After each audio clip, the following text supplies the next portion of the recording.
अस्सलाम वालेकुम 9th class. बेटे open your biology book page number 174। बेटे लास्ट चैप्टर है हमारा कंप्लीट हो गया था। चैप्टर नंबर 11 की बात मैं कर रही हूँ। बायोस्टैटिस्टिक्स हमने कंप्लीट कर लिया है। आज मैं आपको इस चैप्टर की एक्सरसाइज करवाऊँगी। तो चलें बेटे शुरू करते हैं। पेज नंबर 175 है आपकी बुक का। चैप्टर आपका 11 है। लास्ट चैप्टर है आपकी बियोलॉजी की बुक का।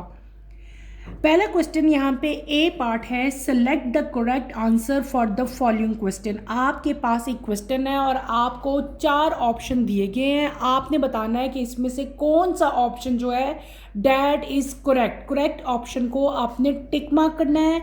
हम इनको मल्टीपल चॉइस क्वेश्चन भी कह सकते हैं। These are MCQs। और ये पार्ट जो MCQs का है ये आपके पेपर में कंपलसरी होता है। ये आपने हर हालत में अटेम्प्ट करना होता है। और ये तभी आप लोग अटेम्प्ट कर सकते हो बेटे जब आप लोगों ने पूरा चैप्टर 1 बाय 1, मतलब जहाँ से चैप्टर शुरू होता है और जहाँ पे ख़त्म होता है, हर लाइन को हर वर्ड को अच्छी तरह से पढ़ोगे। देन आप अपने MCQs अटेम्प्ट कर सकोगे। अगर सेलेक्टिव स्टडी करोगे तो MCQs कभी भी अटेम्प्ट नहीं होंगे। यही वजह है कि मैं आप लोगों को हमेशा कहती हूँ बेटे सारा पढ़ो। अक्सर बच्चे पूछते हैं मैम आप निशान लगा दें, कौन सा क्वेश्चन इंपॉर्टेंट है। बेटे सब कुछ इंपॉर्टेंट है क्योंकि MCQs तो कहीं से भी आ सकते हैं ना। तो जब आप पूरा चैप्टर पढ़ोगे तो MCQs अटेम्प्ट कर सकोगे। जब पूरा चैप्टर ही नहीं पढ़ोगे तो आपको तो कोई MCQs ही नहीं आएंगे। तो फिर पेपर में क्या करोगे। इसीलिए मैं बता रही होती हूँ कि आप लोगों के पास अभी टाइम है। हमारा कोर्स कंप्लीट हो गया है। अब हमने सिर्फ रिवीजन करनी है। बार बार उसको याद करो। आधा आधा चैप्टर करके याद करो। क्वार्टर बना लो उस चैप्टर के 4 मतलब सेक्शंस बना लो। थोड़ी थोड़ी करके रोज़ पढ़ते रहोगे बुक तो इंशाल्लाह आपको बहुत अच्छी तैयारी हो जाएगी। बेटे ए पार्ट है आपका MCQs का। ये हम पहले करेंगे। पहला क्वेश्चन यहाँ पे है, what is the primary purpose of biostatistics. Biostatistics का प्राइमरी पर्पस क्या है। आपको 4 ऑप्शन दिए गए हैं। इसका option B, to apply statistical method to biological science. Biological science के ऊपर स्टैटिस्टिकल मेथड को अप्लाई करने के लिए हम लोग क्या यूज़ करते हैं, बायोस्टैटिस्टिक यूज़ करते हैं। तो आपका करेक्ट ऑप्शन क्या होगा, बी होगा। नेक्स्ट नंबर 2 की तरफ बेटे चलते हैं। In biostatistic which method is use to predict future outcome based on current data. ठीक है, कि जो फ्यूचर आउटकम है उसको प्रेडिक्ट करने के लिए कौन सा मेथड बेटे यूज़ किया जाता है। तो हम क्या करेंगे, हम लोग एवरेज लेंगे डाटा का। क्या लेंगे, एवरेज लेंगे। सी पार्ट जो है वो आपका राइट आंसर होगा। Which of the following best describe the mean of a data set. जो मीन है, हमने पढ़ा था ना मीन कैसे फाइंड करते हैं। तो आपके पास 4 ऑप्शन है। तो इनमें से सबसे ज़्यादा मीन की जो सही तरह से मीन को जो डिफाइन कर सकता है वो कौन सा ऑप्शन है। तो आपका option number C, the sum of all the values divided by the number of value. Mean कैसे फाइंड करते हैं कि जितना आपको टोटल नंबर दिए हैं उन सबको ऐड करके टोटल नंबर पे क्या कर लेते हैं, हम लोग डिवाइड कर लेते हैं। पार्ट सी जो है ये आपका राइट आंसर होगा। नेक्स्ट आते हैं हम क्वेश्चन नंबर 4 की तरफ। If the data set is 5, 8, 12, 15, 20, what is the median. Median क्या होता है, सेंटर वाला नंबर। ठीक है, ये टोटल नंबर कितने हैं, 5। 2 नंबर ये हो गए, 2 ये हो गए, सेंटर में क्या बचा हमारे पास 12। तो हमारा राइट ऑप्शन क्या होगा, 12 होगा। 12 आपका सही आंसर होगा, यानी कि part B is your right answer. Next बेटे आगे चलें हम लोग। What is the mean of the data set. आपने इनका मीन बताना है। मीन कैसे फाइंड करना है, इन सबको ऐड करके हमने क्या कर लेना है, 5 पे डिवाइड कर लेना है। तो हमारा डिवाइड करने से क्या आएगा, 9 आंसर आएगा। पार्ट सी जो है वो आपका राइट आंसर होगा, उसको आप लोग टिक मार्क करोगे। नेक्स्ट चलते हैं हम लोग क्वेश्चन नंबर 6 की तरफ। When the number of values in a data set is even, how is the median calculated। ठीक है, अगर आपका डाटा सेट जो है वो बेटे इवन नंबर हो तो क्या करते हैं, हमने पढ़ा था, मैंने आपको समझाया था। उस केस में हम लोग क्या करते हैं, 2 जो मिडल वैल्यूज होती हैं उनका क्या लेते हैं, एवरेज लेते हैं। By taking the average of 2 middle values, यानी कि बी पार्ट जो है वो आपका करेक्ट ऑप्शन है। ये सारा कुछ बेटे आपके चैप्टर में हम पढ़ के आए हैं। नेक्स्ट आते हैं पार्ट 7 की तरफ। In a data set with values 3, 3, 6, 7, 8, 9, 9, what is the mode. आपने मोड बताना है। तो जो नंबर एक से ज़्यादा दफ़ा रिपीट हुए हों वो क्या चीज़ होती है, मोड। इस केस में 3 भी रिपीट हुआ और 9 भी रिपीट हुआ। इसका मतलब है कि 9 भी यहाँ पे मोड है और 3 भी मोड है, तो आपका करेक्ट आंसर क्या होगा? Both 3 and 9। आप पार्ट डी को बेटे टिक मार्क करोगे। क्लियर? नेक्स्ट चलते हैं हम नंबर 8 की तरफ। If a data set has no repeated value, what is the mode? अगर किसी भी डाटा सेट में रिपीटेड नंबर ना हो, जैसे इसमें रिपीटेड नंबर थे ना, लेकिन अगर किसी में रिपीटेड नंबर ना हो, देन आपका मोड क्या होगा? तो बेटे अगर किसी में कोई रिपीटेड नंबर नहीं होंगे तो मोड होगा ही नहीं। आपका क्या आंसर होगा? There is no mode. Part C जो है वो आपका करेक्ट आंसर होगा। अगर रिपीटेड वैल्यू नहीं होती तो मोड नहीं होता। नेक्स्ट पेज पे और पेज नंबर 175 पे क्वेश्चन नंबर 9 हम कर रहे हैं। In a bar chart what does the height और length of each bar represent? Bar chart पे जो हाइट और लेंथ हर बार की होती है वो क्या रिप्रेजेंट करती है? ठीक है, तो आपने बताना है बेटे। इसका करेक्ट ऑप्शन है the value of the corresponding category. उस हर बार जो है वो उस वैल्यू की, उस कैटेगरी की वैल्यू जो है वो आपको बता रहा होता है। नेक्स्ट बेटे हम आएंगे पार्ट 10 पे। When constructing a bar chart which axes usually represent the categories। ठीक है, तो कैटेगरीज में बार चार्ट में कैटेगरीज को हम लोग कहाँ शो करते हैं? एक्स एक्सिस पे कि वाई एक्सिस पे? तो बेटे उसको हम लोग हॉरिजेंटल एक्सिस पे यानी कि एक्स एक्सिस पे मेंशन करते हैं। ये इसका करेक्ट ऑप्शन है। हमने क्या कर लिया? हमने पार्ट ए जो कि MCQs थे बेटे वो मैंने आपको कंप्लीट करवा दिए हैं। ठीक है, एज इट इज़ इसको अपनी बुक पे उतार लो और इसकी आपने प्रिपरेशन करनी है। नेक्स्ट क्वेश्चन की तरफ हम आते हैं। नेक्स्ट आपका क्वेश्चन है राइट शॉर्ट आंसर्स। आपको कुछ क्वेश्चन दिए हुए हैं, आपने इनके शॉर्ट आंसर्स लिखे हैं। ये शॉर्ट आंसर्स में आते हैं 2 मार्क्स का आपका नंबर होता है। आपने इसकी अगर डेफिनेशन आई है डिफाइन करना है, लेकिन विद एग्जाम्पल करना है। पहले क्वेश्चन की तरफ हम आते हैं। Define biostatistics. बायोस्टैटिस्टिक्स क्या होती है? मैंने आप लोगों को पढ़ाया था, अगर आपको याद हो, हमने पढ़ा था कि biostatistics is a branch of stats that apply statistical method to biological sciences. ठीक है, और अगर आप अपनी बुक के पीछे आओ बेटे, यहाँ पे अगर हम आएँ तो यहाँ पे बिल्कुल स्टार्ट में ये देखें पेज नंबर 167 पे बेटे इसकी डेफिनेशन दी हुई है। Biostatistics is essential for designing biological experiment, clinical and epidemiological studies। ठीक है, ये बताया था, और ऊपर से ये इसकी इंपॉर्टेंस होगी। और biostatistic is a branch of statistic that apply statistically method to biological sciences. यहाँ से लेकर बायोस्टैट से लेकर यहाँ तक आपने इसका आंसर लिखना है पहले क्वेश्चन का, यानी कि पहली 3 लाइन जो है ना, ये आपका आंसर है किसका? फर्स्ट क्वेश्चन का, बी पार्ट के फर्स्ट क्वेश्चन का।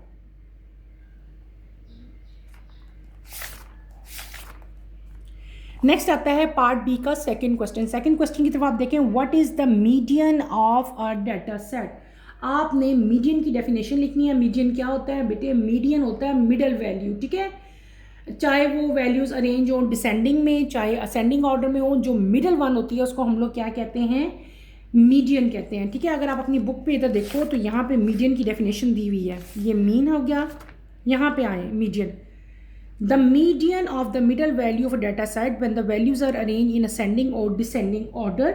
If a number of values is odd the median is the middle value. If the number is even the median is the average of 2 middle values. यहाँ से लेकर यहाँ तक आपने question number 2 का answer right करना है। क्लियर है? आप कर लोगे? मैंने इसको पॉइंट आउट भी कर दिया, मार्क कर दिया। Question number 3, how is the mean calculated? Mean किस तरह कैलकुलेट किया जाता है? अपनी बुक के पेज नंबर 169 पे बेटे आए। पेज नंबर 169 पे आप आओ। यहाँ पे आप देखो तो इधर हेडिंग दी हुई है मीन की। The mean also known as average is the sum of all the values in data set divided by the number of values it represent the central value of data set. आपने यहाँ से लिखकर यहाँ तक सारा लिखना है। उसके बाद आपने ये किसकी इक्वेशन भी लिखनी है, मीन और ये सारा, ये दोनों लाइंस और ये दोनों लाइंस आपने इसके आंसर में राइट करनी है। नेक्स्ट क्वेश्चन की तरफ चलते हैं। Question number 4, what does the height of a bar in A bar chart represent? जब भी कोई बार चार्ट होता है उसमें जो डिफरेंट टाइप के बार्स बने होते हैं तो वो क्या रिप्रेजेंट करते हैं? ठीक है, तो बेटे इसका सिंपल आंसर है कि ये जो हाइट है, the height of the bar chart, the height of the bar in bar chart, किसी भी बार चार्ट में जो बार की हाइट होती है वो रिप्रेजेंट करती है वहाँ के नंबर ऑफ यूनिट्स को, ऑब्जर्वेशंस को, किसी भी स्पेसिफिक कैटेगरी में, ठीक है। यहाँ पे ये लिखा होगा, ये देखें, ये a bar chart graphical presentation of a data using bars of different height or length.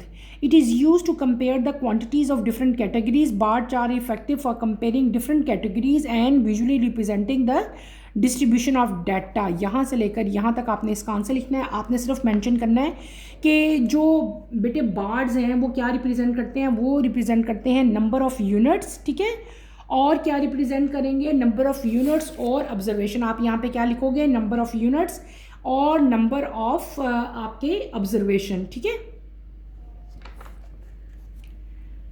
ये यहाँ से इसका सारा आंसर है। यहाँ पे मैं लिख भी देती हूँ कि जो बार है वो क्या कर रहे हैं, number of units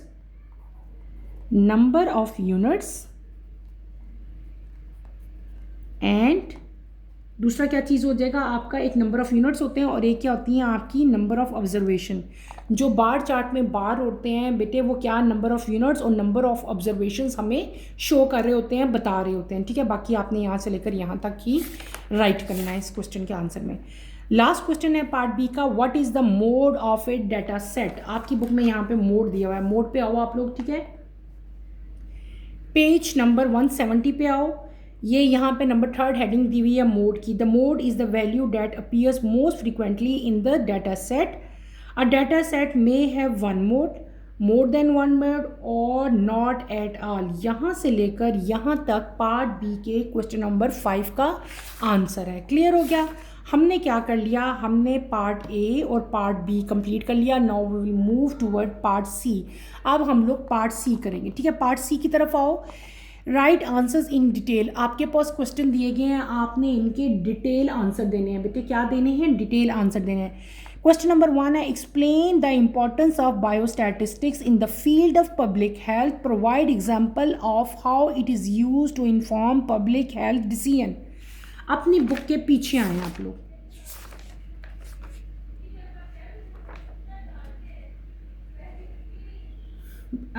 page number 167 पे आओ बेटे, बिल्कुल पीछे इस बुक के स्टार्ट पे आओ आप लोग। आगे हो, क्लियर हो गया। अपनी बुक का पेज नंबर बिल्कुल चैप्टर का स्टार्ट खोलें बेटे। मैं आपको बताती हूँ आपने यहाँ पे क्या लिखना है।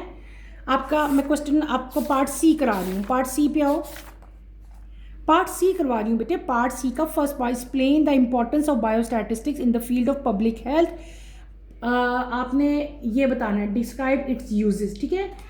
तो यहाँ पे अगर आप लोग आओ, ये पहले आप क्या लिखोगे, बायोस्टैटिस्टिक की डेफिनेशन लिख दोगे, फिर वो आपने उसके सारे यूजेस लिखने हैं। आपसे यूजेस पूछे हैं ना, तो ये हेडिंग है यूजेस ऑफ बायोस्टैटिस्टिक्स। सारे यूजेस 1 बाय 1 आपने लिखने हैं।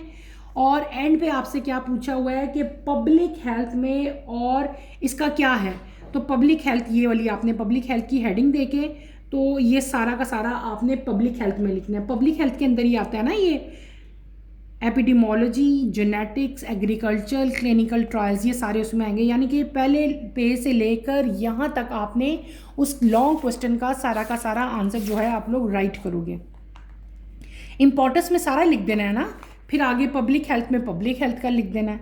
Question number 2, discuss the difference between median, mode and mean, include example where each measure is most appropriate to use. आपने बेटे क्या करने हैं, तीनों के दरमियान में डिफरेंसेस बताने हैं, मीडियन, मीन एंड मोड के दरमियान में, ठीक है। तो पहला डिफरेंस तो क्या हो जाएगा, तीनों की जो है जो डेफिनेशंस हैं वो डिफरेंस होगा, फिर तीनों का फार्मूला एक डिफरेंस हो जाएगा। यही बस आपने बताना है जो यहाँ पे बताया हुआ है। और आपसे क्या पूछा हुआ है, आल्सो गिव एग्जाम्पल, ठीक है। तो आपने सबकी एक एक एग्जाम्पल भी लिख देनी है। आपकी बुक में यहाँ पे एग्जाम्पल्स भी दी हुई हैं, ठीक है। ये आपने तीनों की डेफिनेशंस लिखनी है, तीनों के फार्मूलाज लिखने हैं और तीनों की एग्जाम्पल्स। इसका मतलब ये है कि आपकी बुक में जितना यहाँ पे राइट है, मीन, मीडियन और मोड, सारा कुछ आपने एज इट इज़ इस क्वेश्चन के आंसर में बेटे राइट करना है। क्लियर। क्वेश्चन नंबर 3 पे हम आते हैं। Describe the step involve in creating a bar chart using Excel, include a discussion on how to customize the chart for better visualization and interpretation of data। Bar chart, आपने bar chart की तरफ आए अपनी book के, ये आया page number 171, खोलें बेटे अपनी बुक का पेज नंबर 171, ये बार चार्ट है। यहाँ से लेकर आपने इधर तक सारा का सारा लिखना है। बार चार्ट क्या होता है, बार चार्ट के स्टेप्स कौन से हैं, और उसकी कोई सी भी एक एग्जांपल भी आपने इस क्वेश्चन में मेंशन करनी है, ठीक है, क्वेश्चन नंबर 3 में। अब हम आएंगे क्वेश्चन नंबर 4 की तरफ, ठीक है। क्वेश्चन नंबर 4 की तरफ बेटे आओ आप लोग। क्वेश्चन नंबर 4 में हमें क्या दिया गया है आपको बेटे, क्वेश्चन नंबर 4 देखो। Provide a detailed example of how to calculate the mean, median and mode of the following data. Use the following data set for your calculation: 12, 15, 22, 8, 19, 25 and 15।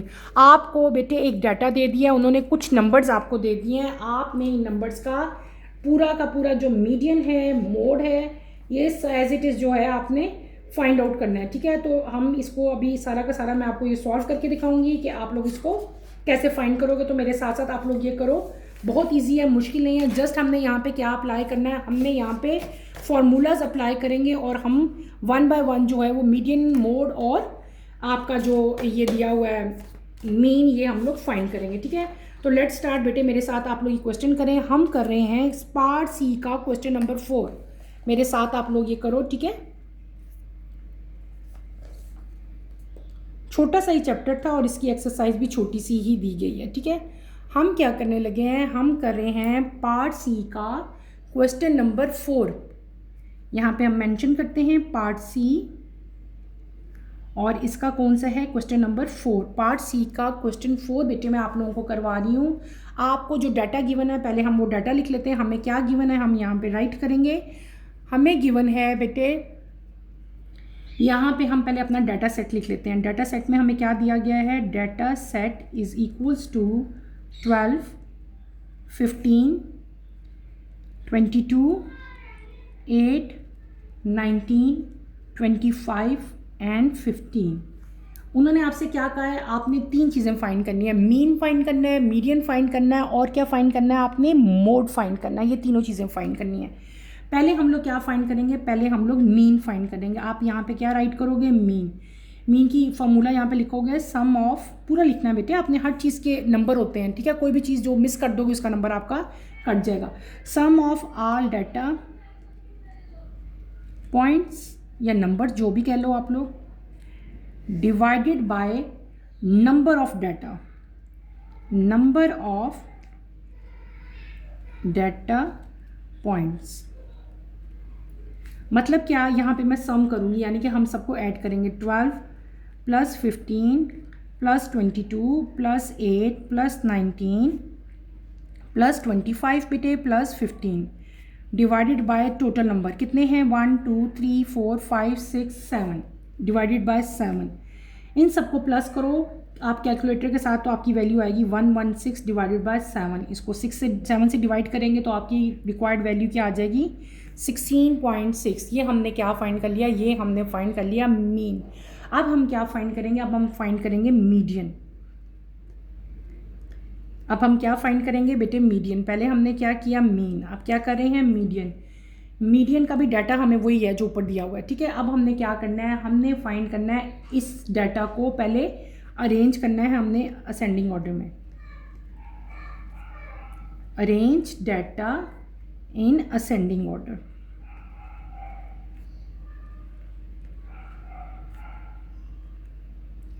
ठीक है बेटे, इसको असेंडिंग ऑर्डर में हम पहले अरेंज करेंगे। कैसे, 8, पहले 8 ही आएगा ना, उसके बाद क्या आएगा, 12 आएगा, फिर क्या आएगा 15, फिर अगेन 2 दफ़ा 15 है 15, फिर क्या आएगा 19, फिर क्या आएगा 22 एंड देन क्या आएगा 25। ठीक है, अब हमने क्या करना है, हमने फाइंड करना है इनका टोटल n। देखते हैं n यानी कि नंबर ऑफ़ वैल्यूज़ कितनी है हमें, हमने पहले देख ली थी 7।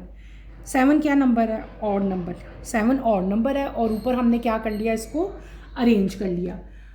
अब हम क्या निकालेंगे, मीडियन, MEDIAN, मीडियन। मीडियन कैसे फाइंड करते हैं हम लोग, इसका फॉर्मूला क्या है, n+1 डिवाइडेड बाय 2। तो हमारे पास n क्या है, यहाँ पे n है 7 +1 डिवाइडेड बाई 2। 7 और 1 कितने होते हैं बेटे? 8। 8/2 होगा तो क्या हो जाएगा? 4 नंबर आ गया।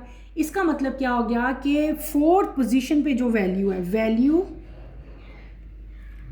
एट फोर्थ पोजीशन, हम देखेंगे कि फोर्थ पोजीशन पे क्या वैल्यू दी गई है हमें।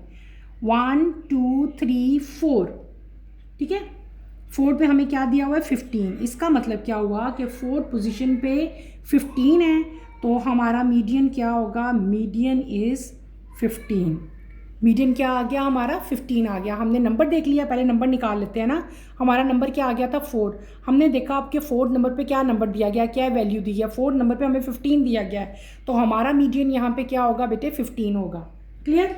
अब हम चलते हैं नेक्स्ट की तरफ। नेक्स्ट उन्होंने क्या पूछा है कि आपने फाइंड करना है मोड।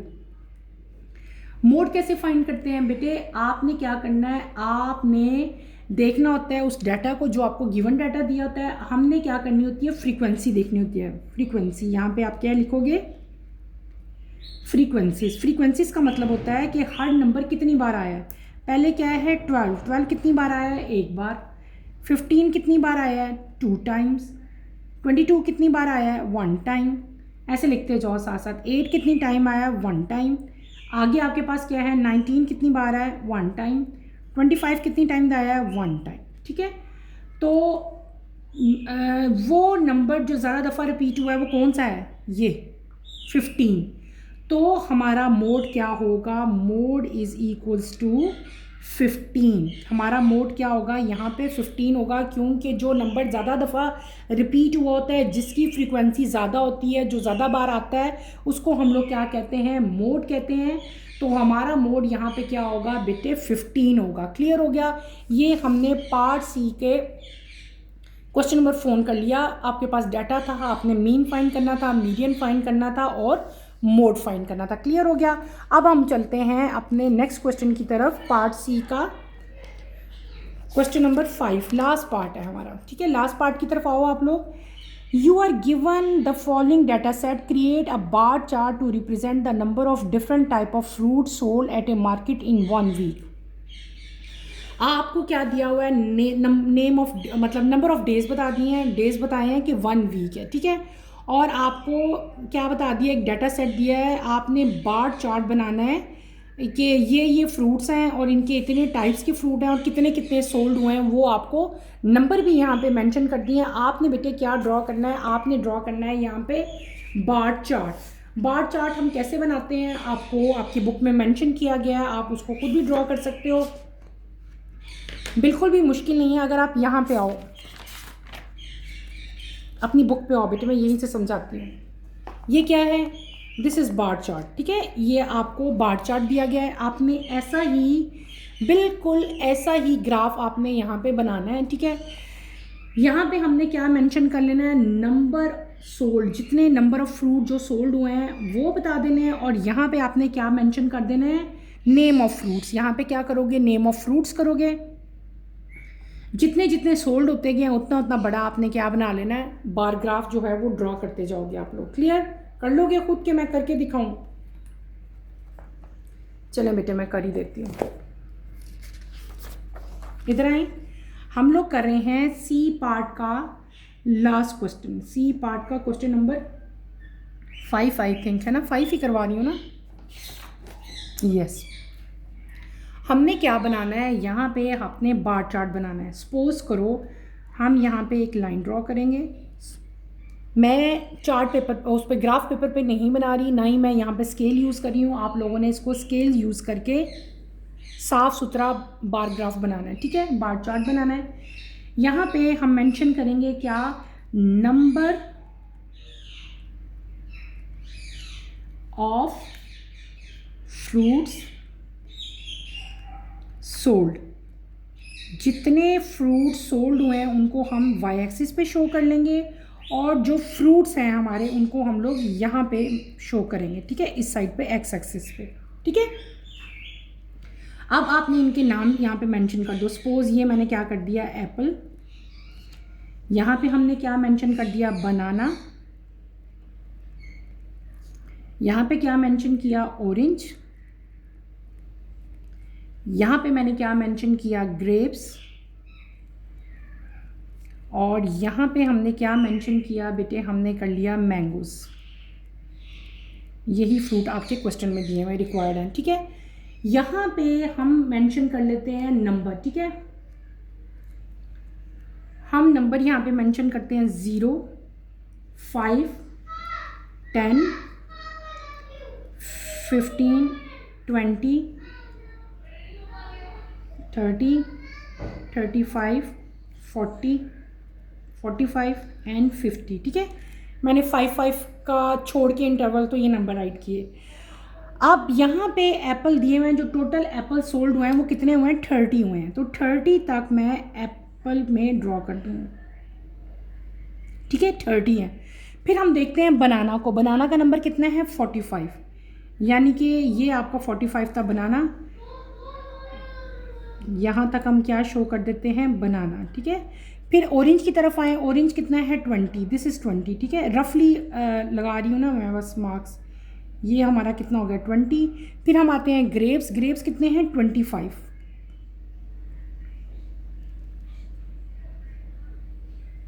फिर आते हैं मैंगोस, मैंगोस कितने हैं हमारे पास, 15, ठीक है। ये जो डायग्राम अभी हमने ड्रॉ की है, जो आपको यहाँ पे नज़र आ रही है, इसको हम लोग क्या कहते हैं, ये क्या है, ये हमारे पास है, इसको हम लोग क्या कहेंगे, बार चार्ट कहेंगे। ये डिफरेंट टाइप के मैंने जो हैं क्या बना लिए, बार्स बना लिए, ठीक है। इसको लाइट सा हम लोग कलर कर लेते हैं डिफरेंट, ताकि बाकी ग्राफ से ये नज़र आएगा, ठीक है। आप लोगों ने इसको लेड पेंसिल से बेटे कलर कर लेना, ताकि ये वाले जो बार्स हैं ये बाकी जो चार्ट है उसमें डिफरेंट आपको जो है ये नज़र आए, ठीक है। और इनके साथ आप मेंशन भी कर देना, जैसे एप्पल कितने थे, 30, एप्पल कितने थे, 30, तो यहाँ पे हम लिख देते हैं 30, ठीक है। बनाना कितने थे, 45, इसके साथ हम मेंशन कर देते हैं 45। ऑरेंज कितने थे, 20। ग्रेप्स कितने थे हमारे पास, 25।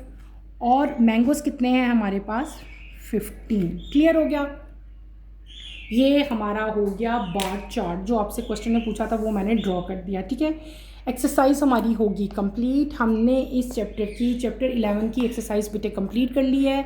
आपने एक्सरसाइज को जो है अपनी अपनी नोटबुक्स पे, अपने अपने रजिस्टर्स पे इसके क्वेश्चन सारे जो है उनको सॉल्व कर लो, और जो बुक पे मैंने मार्क करवाए हैं उनको भी आप लोग बुक पे मार्क कर लें, ठीक है। और अगर इस चैप्टर में या इस एक्सरसाइज में कोई भी प्रॉब्लम है तो बेटे feel free to ask any question. बहुत इजी चैप्टर है, आपने इसमें बस जनरली इंपॉर्टेंस करनी है, उसकी स्टैटिस्टिक्स की डेफिनेशन करनी है, बार चार्ट कैसे ड्रॉ करते हैं, और दूसरी चीज़ क्या है, मीडियन मोड और जो मीन था वो हम लोग किस तरह फाइंड करते हैं, उनकी डेफिनेशंस और इनकी इक्वेशन आपको फिंगर टिप्स पे याद होनी चाहिए, ठीक है। यहीं पे मैं अपना टॉपिक ख़त्म करूँगी। इंशाल्लाह नेक्स्ट लेक्चर में आपसे दोबारा मुलाकात होगी। टिल देन अल्लाह हाफिज़ 9th क्लास, टेक केयर बेटे, अपना ख्याल रखिएगा।